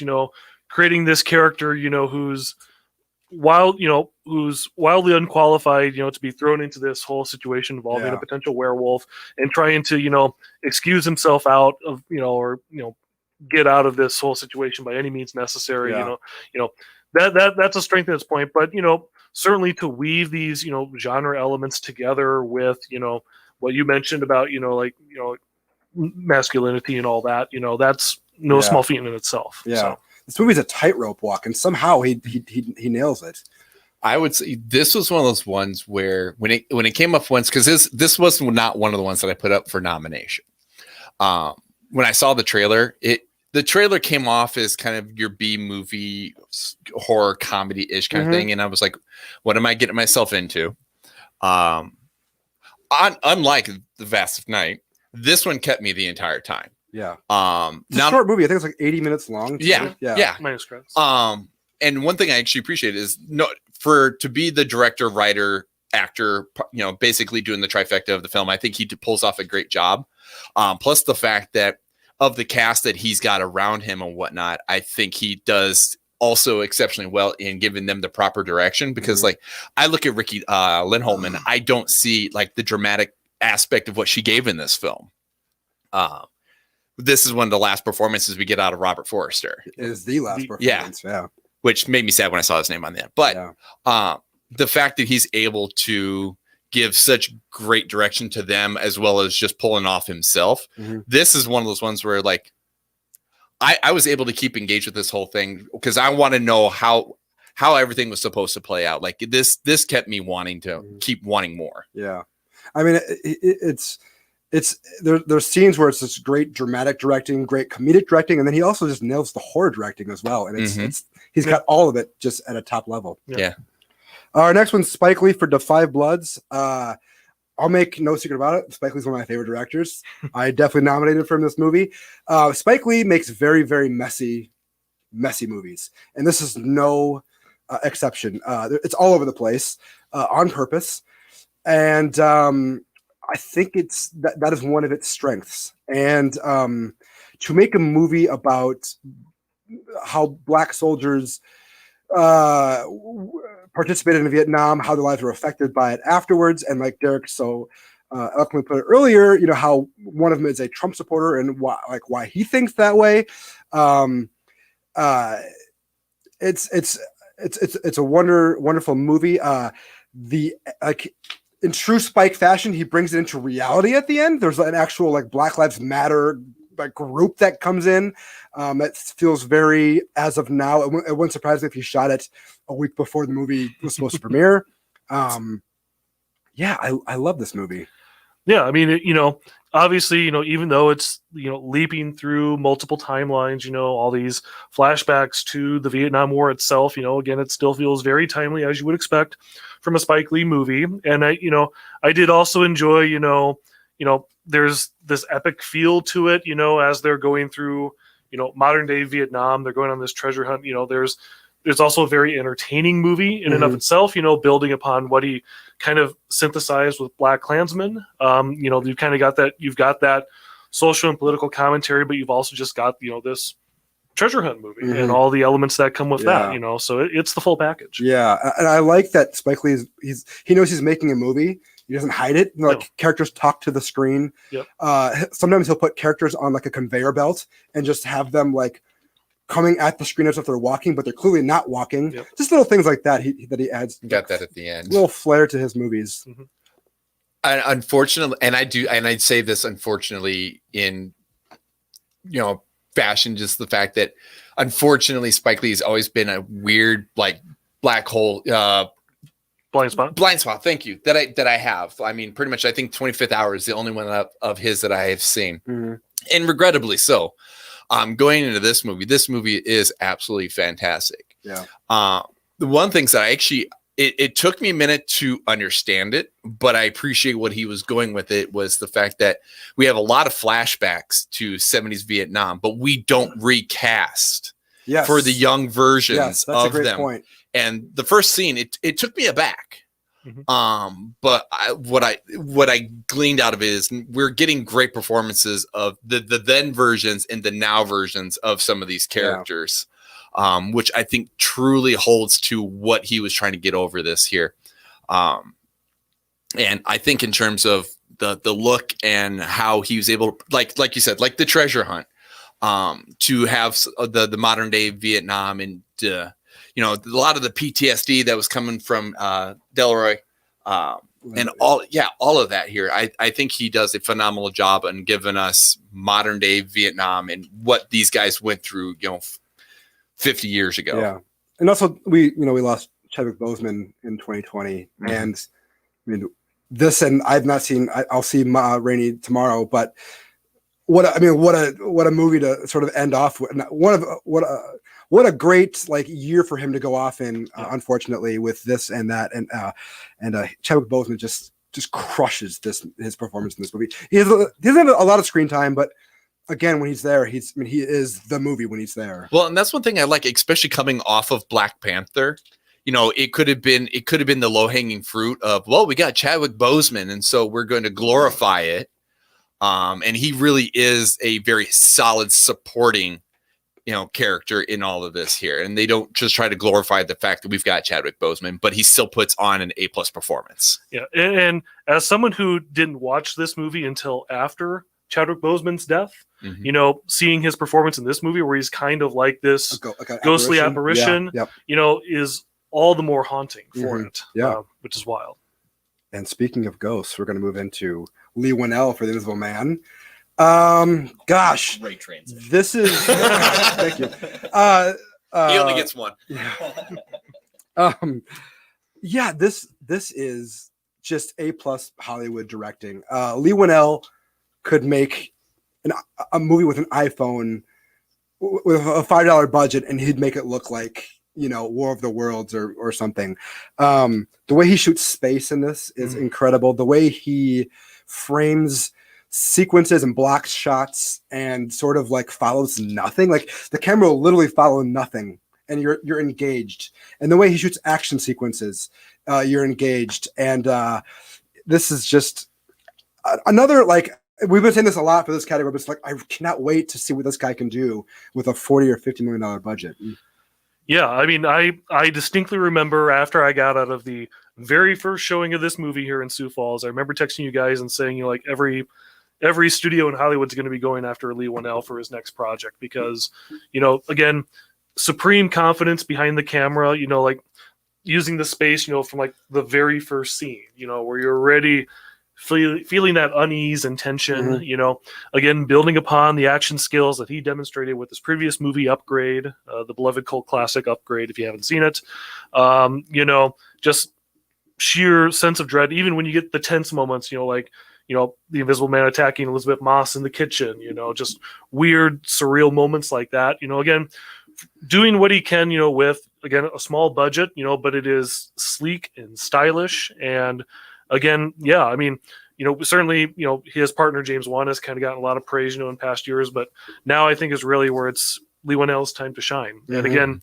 as certainly as he's going to progress, working more with Blumhouse, I can't wait to see what he does. I've been a fan of this man since Saw. And the fact that he's starting to get more of a notoriety and name for himself. And I know that he's been attached to other franchises and stuff like that, along with his buddy, James Wan. But to go from Upgrade to this, I think was an interesting what? An upgrade. An upgrade. An interesting step. I mean, you're absolutely correct in that, like, you have literally, him panning down a empty hallway, and you're literally on the edge of your seat because you're not quite sure what's going to happen. He knows how to build the tense situations out of literally nothing. And it's effortless. Like, yes. It looks like he's been doing it for 50 years. Mm-hmm. Yep. Yeah. He could be one of our great genre directors in 20 years. I'm completely okay with Fingers that. crossed. Yeah. All right, is that everybody? Yep. All right. Oh, it is, isn't it? Okay. Well, let's hear your winners. Let's start with Brian. Oh, this one's gonna pain me a little bit here. Honestly,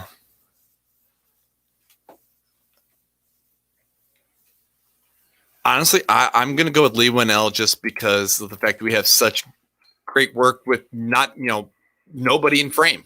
All right. Leo now? Oh, well, I have to take Jim Cummings. So, but You didn't even go for your guy, Spike? listen, I think 4 of these directors are phenomenal, and I could have picked any of them, but yeah, I got to go with Jim Cummings. I think just the entire movie is a tightrope act, and I think he nails all of it. So, all right, well, great points, but it looks like our winner is Lee Winnell for The Invisible Man. Leroy Jenkins Winnell. Not his name. Not his name. No. This is All right. This is why cameramen don't speak. Or do their jobs. There it is. There it is. It says the host who keeps saying music shop. Ladies and gentlemen, it has been a fantastic evening of class or something. Or something. Or something. Let's go with that here for you. We have had comedy. We have had magic. We have had a whole lot of movie discussion. But we have screaming like a one final award. Before we get to our final award, make sure to continue to listen every week to Backlot 605. You can find them on wherever you get your podcast, Stitcher, Spotify, iTunes, everything, or it's Apple Podcasts now. Steve Jobs. All right.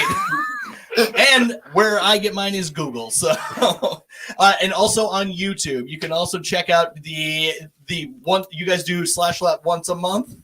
Right now, /lot 605, the horror-based podcast. And make sure to check that out if you are a horror buff. But especially here, we want to thank, let's give one more round of applause to Zach, who was not able to stick around, but Zach had an amazing set. He's out in Brandon. Woo! Zach Dresch, the food like himself. And one more big round of applause to the man of the hour, Mr. Travis Nye. Yeah! Check out Spellbound Magic Shop here in Sioux Falls, South Dakota. But we've got one more award coming up, and that is the award for Best Film of 2020. Our nominees, we have got The Invisible Man, The Wolf of Snow Hollow, Sound of Metal, Da 5 Bloods, and Soul. All right, we'll let you guys go. All right. The Wolf of Snow Hollow, we pretty much said what can be said about it, in the previous category. Blake summed up eloquently, it's a tightrope of a movie. It's threading the needle between different genres and different elements, and, certainly has a lot of love within this group, I'm aware. So I have no qualms with it being on this list. yeah, the 5 Bloods again also summed up pretty well by all of us. Spike Lee is either hit or very miss, and with this he hits very well. This is one of his best movies, and it's great that it got some love. Mm-hmm. Yeah, and I mean, I'd say for Sound of Metal, that'd be one that somebody should see just for the sake of how sound is used as its own character in this film. And not used. Used, exactly. And then just basically being probably the supporting actor / actress that we didn't nominate for, just to be supporting of, Riz Ahmed.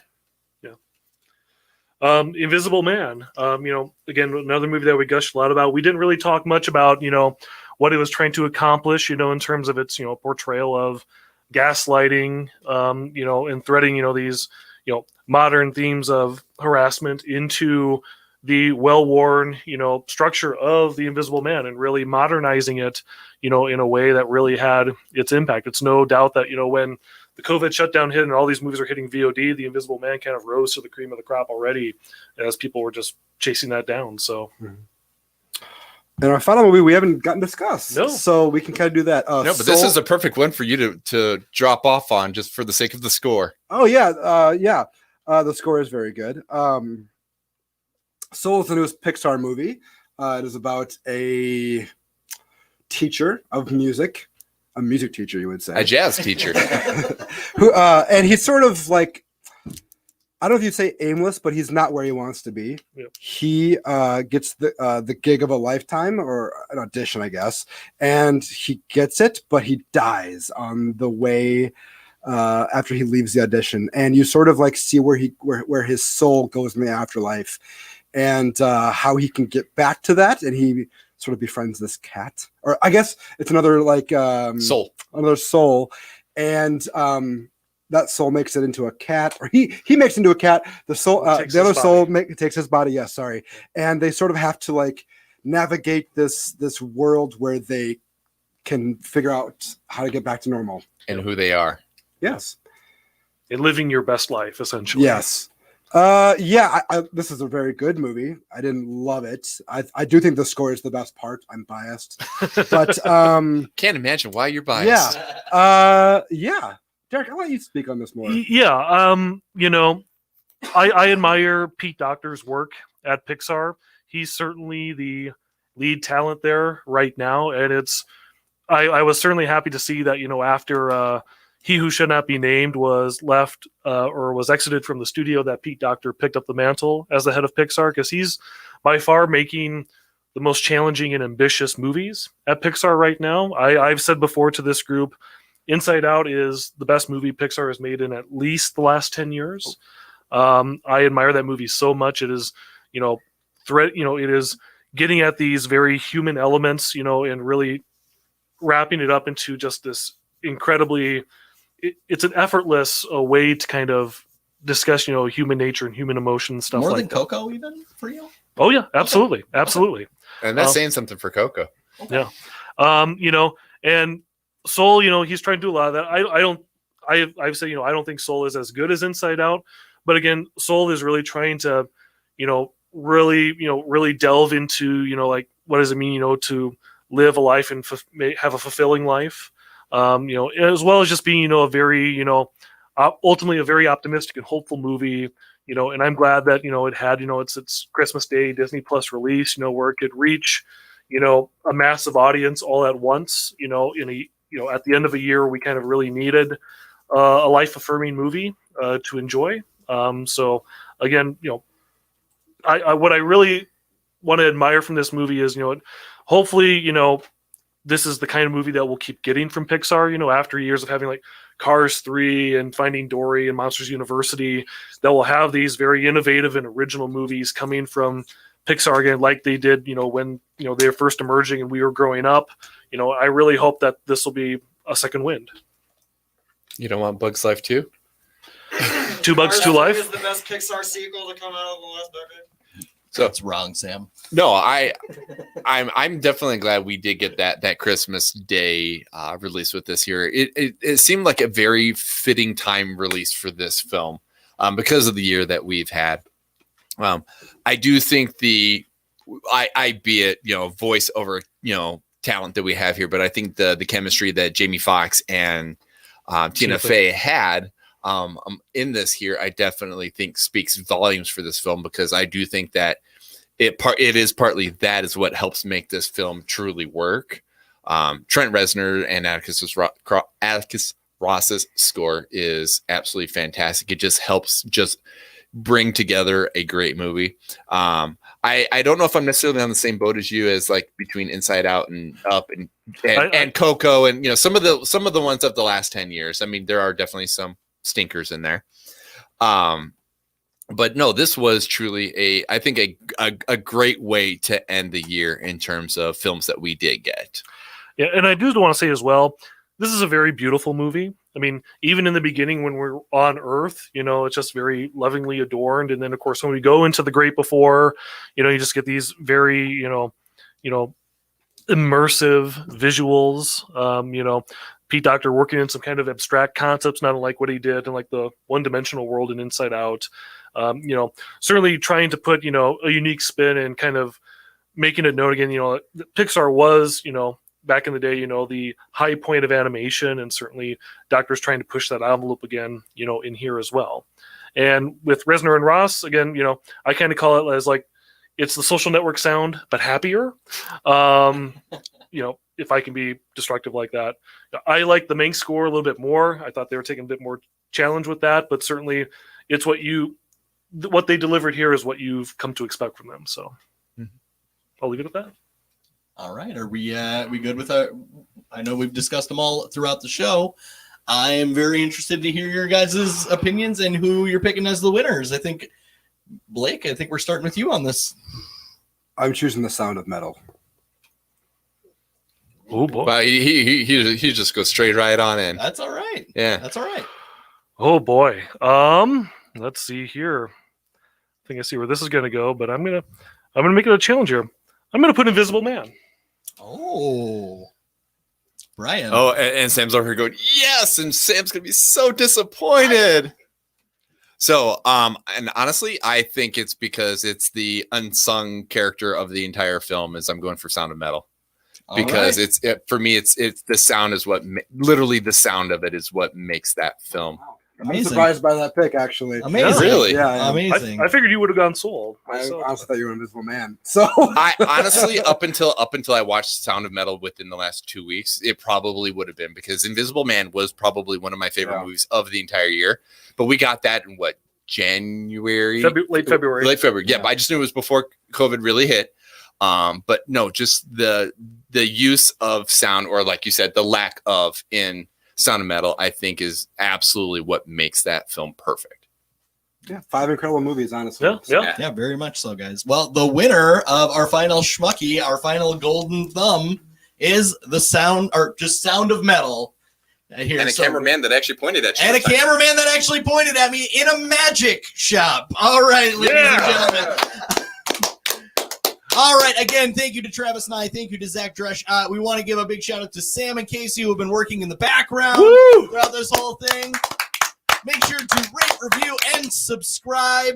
We have been live here in Sioux Falls, South Dakota. Yeah. Everybody, thank you for joining. Make sure to find us anywhere you find your podcast and enjoy this show. Thanks for logging in. Bye-bye.